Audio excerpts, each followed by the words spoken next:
Hello, my name is Daniel Sokol. I'm an honorary senior lecturer in medical ethics and law at Imperial College London. I'm also one of the authors of the Andy Dufresne scenario. And what I propose to do in this very informal setting is to raise some of the ethical issues that appear in the scenario. And we'll start at the beginning, so the very first opening scene where you see the consultant geriatrician and the junior doctor talk about this new admission, Andy Dufresne. We know that he's got moderate to severe COPD, and we give you various clinical details. So here's the first lesson, and it's an important one. Good ethics starts with good facts. Good ethics starts with good facts. And if you follow clinical ethicists who are based in hospitals, you will find that one of the first things they do when they get referred a case is they go down to the ward and they find the patient's notes, and they read those notes quite carefully. It's important because the clinical information can affect the ethical evaluation. So what kind of disease is this? Is this a terminal disease, or is it reversible? What's the likely prognosis? All these considerations are very important in determining what's the ethical thing to do. Now, you're probably watching this because you're doing an ethics class or you've got an ethics module.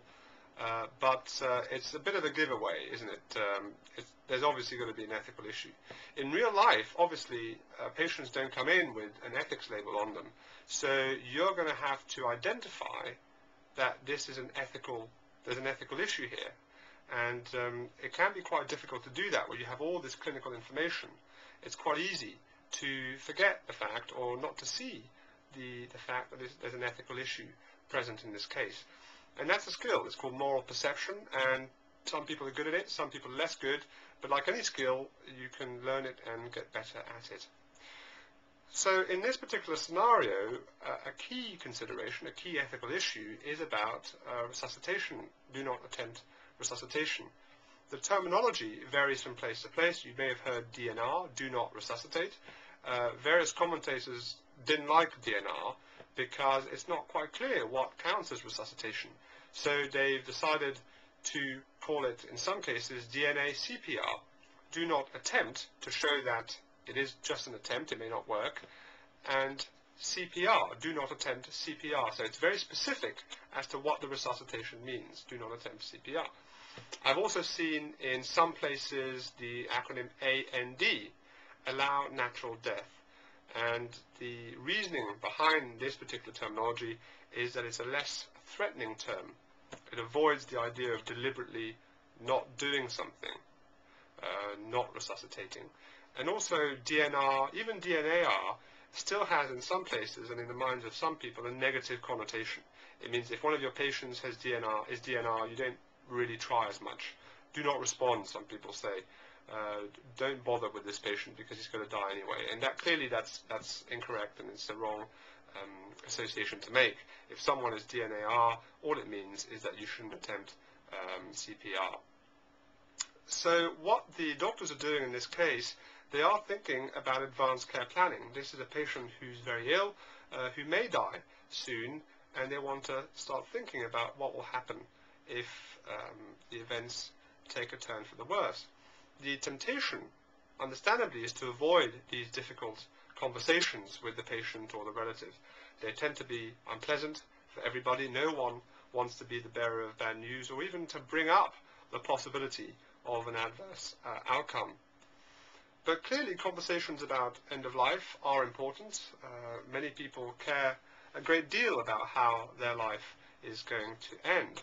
And it's much better to consider these issues earlier on, when the patient may still have capacity and may still be involved in decisions about their care, than later on when the patient may be unconscious or in other ways incapable. And this really goes hand in hand with the principle of respect for autonomy. You may already have heard about this key principle, at least in the Western setting, the principle that people should be allowed to make decisions about themselves based on their own values and their own beliefs. And if you're serious about this principle, then you need to involve these people in decisions about their care. So, as you know, Andy Dufresne, the patient, has a son, an adult son, who's a paramedic. So what's the relevance, do you think, about of him being a paramedic? What if he was a doctor? Does that make a difference? And a key issue here clearly is how much can you tell his father, his son, about the patient's care? So it does relate to the issue of confidentiality, isn't it? The obligation to keep your patient's secrets. So when can you breach, if ever, this promise to keep your patient's information secret? So it's not an absolute consideration. There are times when it is acceptable to breach confidentiality, but I'll leave that to you to discuss or to think about, and I'll see you in a bit.